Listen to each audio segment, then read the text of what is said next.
नमस्कार, आप देख रहे हैं गुड मॉर्निंग टीवी और मैं हूं आपके साथ कंचन। एक कहावत है कि मेहनत इतनी खामोशी से करो कि सफलता शोर मचा दे। आज हम आपके लिए लेकर आए हैं रीवा के एक ऐसे ही सफल इंसान की कहानी जिसने अपनी मेहनत और लगन से न केवल अपने माता पिता का नाम रोशन किया है बल्कि आज के युवाओं के लिए प्रेरणा स्रोत भी साबित हो रहे हैं। रीवा जिले की कुशहा गांव के एक मध्यम वर्गीय परिवार से ताल्लुक रखने वाले ज्ञानेंद्र शर्मा अब तक साइकिल से जगुआर तक का सफर पूरा कर लिया है और अब युवाओं के लिए कैरियर मार्गदर्शक भी बन गए हैं। शांत स्वभाव और हमेशा दूसरों की मदद करने वाले ज्ञानेंद्र शर्मा अपने 4 भाई बहनों में सबसे छोटे हैं।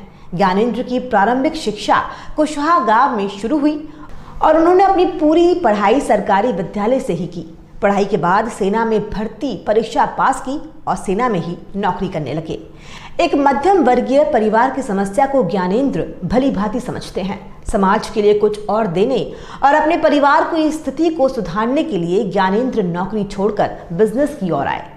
2005 में डायरेक्ट सेलिंग करने वाली एक कंपनी असलेपियस वेलनेस से जुड़े। ये एक डायरेक्ट सेलिंग करने वाली कंपनी है जो आयुर्वेद दवाओं पर आधारित उत्पाद बनाती है। लेकिन बिजनेस के हानि लाभ के अनियमित स्वभाव से परिचित ज्ञानेंद्र ने नौकरी छोड़ने और कंपनी ज्वाइन करने की बात अपने घर वालों तक को नहीं बताई और इसके बाद इस बिजनेस ने उनके भाग्य का रास्ता खोल दिया और ज्ञानेंद्र तरक्की के रास्ते पर बढ़ने लगे। ज्ञानेंद्र की मां बताती हैं कि बचपन में इनका स्वभाव काफी शांत और सरल था और इसलिए हम हमेशा चिंता में रहते थे कि इनका जीवन कैसे चलेगा, क्योंकि समाज में शांत व्यक्ति का हमेशा ही शोषण होता है। लेकिन ज्ञानेंद्र की तरक्की की बात उनकी मां आज बड़े ही गर्व से बताती हैं। अरे सब बच्चे पढ़ रहे थे तो ये तो पढ़ते थे तो रट डालते थे, पूरी किताब रट डालते, लेकिन ये माने सीधे साधारण थे तो लागे कि माने आगे का बढ़ी न पाई है। बहुत सीधे साधारण है, सब बच्चा बहुत वह होते रहे हैं, फ्रॉड हो।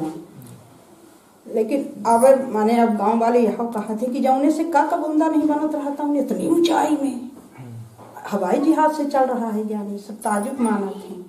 लेकिन भगवान की कृपा है कि सब बच्चा हमारे तीनों अच्छे हैं, तीनों में से यहाँ आगे होइए, 3 में से यहाँ आगे हैं।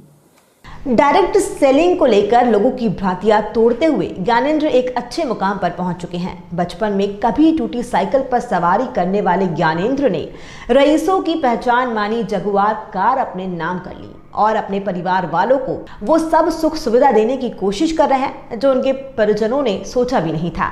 ये बात ज्ञानेंद्र के पिता बड़े ही फक्र से बताते हैं। की हैसियत से आपकी क्या अनुभूति होती है, कैसा अनुभव होता है? मुझे तो बड़ी खुशी होती है कि जो बालक बिल्कुल शांत था और हमें लगता था कि ज़्यादा चंचल नहीं है, पर पढ़ाई में ध्यान था उसका, लेकिन बिजनेस में उसका ध्यान था ये मुझे नहीं मालूम था।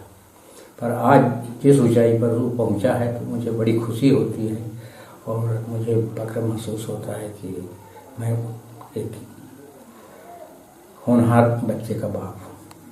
अपनी सफलता की कहानी ज्ञानेंद्र कुछ इस तरह बताते हैं। 2005 में जब मैं आर्मी में जॉब लगा तो आर्मी जॉब करने के बाद लगभग 9-10 साल मैंने जॉब किया। मेरी बचपन से बहुत इच्छा थी कि मैं कुछ ऐसे बुजुर्गों के लिए या कुछ स्टूडेंटों के लिए या कुछ ऐसे विकलांगों के लिए मैं कुछ करूं।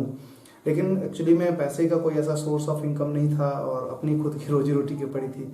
तो जॉब लगा, उसके बाद 10-11 साल मैंने जॉब किया। तो अचानक मैं जहाँ पे जॉब करता था वहीं पे एक बंदा मुझे मिला और मिलने के बाद उसने डायरेक्ट सेलिंग के बारे में मुझे कुछ बताया। तो एक्चुअली में मुझे उस फील्ड के बारे में 1% भी नॉलेज नहीं था, लेकिन सपने थे। तो मुझे लगा कि अगर कम पैसा लगा के बड़ा ग्रोथ किया जा सकता है कम काम करके तो करना चाहिए। तो मैंने वहाँ पे स्टार्ट किया। पार्ट टाइम में मैंने 1-2 साल दिया था। 2012 में मैंने डायरेक्ट सेलिंग को स्टार्ट किया था। उसके बाद 2014 में मुझे लगा अपने आप से एक ऐसा एनर्जी आया कि अगर लाइफ में कुछ करना है तो रिस्क तो लेना पड़ेगा और बिना रिस्क के कभी कुछ हो नहीं सकता है। डिसीजन बड़ा था। तो 2014 मेरे लिए एक बहुत बड़ा चैलेंज था, क्योंकि हम लोग मीडियम फैमिली से हैं और कोई अच्छी बहुत बड़ी फैमिली नहीं थी। घर परिवार से भी उतने पैसे से मजबूत नहीं थे हम लोग, मतलब एक रोजी रोटी चल रही थी। तो मेरे पापा जी भी कंपाउंडर थे। हाँ, तो मतलब उतनी अच्छी फैमिली बैकग्राउंड नहीं था। तो जॉब जब मैंने ड्रॉप करने का डिसीजन लिया था तो मुझे लगा कि अगर मैं जॉब ड्रॉप करूंगा, चूंकि डायरेक्ट सेलिंग के बारे में मेरे घर वालों को पता नहीं है, तो बहुत ज़्यादा विरोध आएगा। तो मैं मतलब बहुत बड़ा मेरे लिए मतलब एक चैलेंज था। मैंने 2014 में जॉब को ड्रॉप किया, लेकिन मैंने घर में किसी से डिस्कशन नहीं किया या मैं घर में किसी से बताया भी नहीं। 2014 से लेकर 16 तक मैंने डायरेक्ट सेलिंग को दिया, रांची में ही, झारखंड रांची में मैं पोस्टेड था, तो वहीं पे मैंने इसको किया। और उसके बाद 2014 तक काम करने के बाद इनकम उतनी अच्छी हुई नहीं, डायरेक्ट सेलिंग में उतना अच्छा ग्रोथ हुआ नहीं, लेकिन मेरे पास चैलेंज था क्योंकि मैंने घर में अभी तक बताया नहीं था। अब इनकम आई है, प्रेशर आ सकता है, घर वाले बोलेंगे कि और इस तरीके से। तो फिर मैंने 2016 के लगभग मुझे SLPS वेलनेस प्राइवेट लिमिटेड का मुझे कॉन्सेप्ट देखने का मौका मिला। और मुझे ऐसा लगा कि जब तक हम समाज से जुड़ा हुआ कोई काम नहीं करेंगे, समाज के लिए कोई काम नहीं करेंगे, लोगों के लिए काम नहीं करेंगे, तब तक हम मान सम्मान, इज्जत और पैसा नहीं कमा सकते हैं।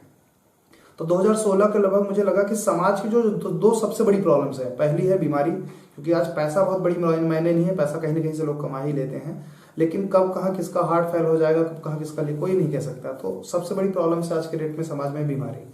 और समाज में बहुत सारे लोग हैं जो इस हेल्थ, यानी सबसे बड़ी जो नीड है हेल्थ, उसको लोग गलत तरीके से यूज कर रहे हैं।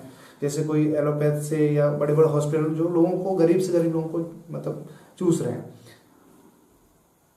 आज के युवाओं को संदेश देते हुए ज्ञानेंद्र कहते हैं कि हर किसी का अपना एक टैलेंट होता है और इस प्रतिभा का उपयोग अपने जीवन में जरूर करना चाहिए और इसी से एक दिन आप सफल बन सकते हैं। अपने बिजनेस के बारे में बात करते हुए ज्ञानेंद्र ने कहा कि आज लोग डायरेक्ट सेलिंग को लेकर अलग अलग तरीके की बात करते हैं, लेकिन मॉडर्न एज में डायरेक्ट सेलिंग फाइनेंशियल स्टेबल होने के लिए एक अच्छा माध्यम है।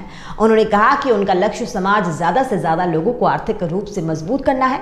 वो चाहते हैं कि लोग उनसे जुड़कर एक अच्छी दिशा में काम कर आगे बढ़ें।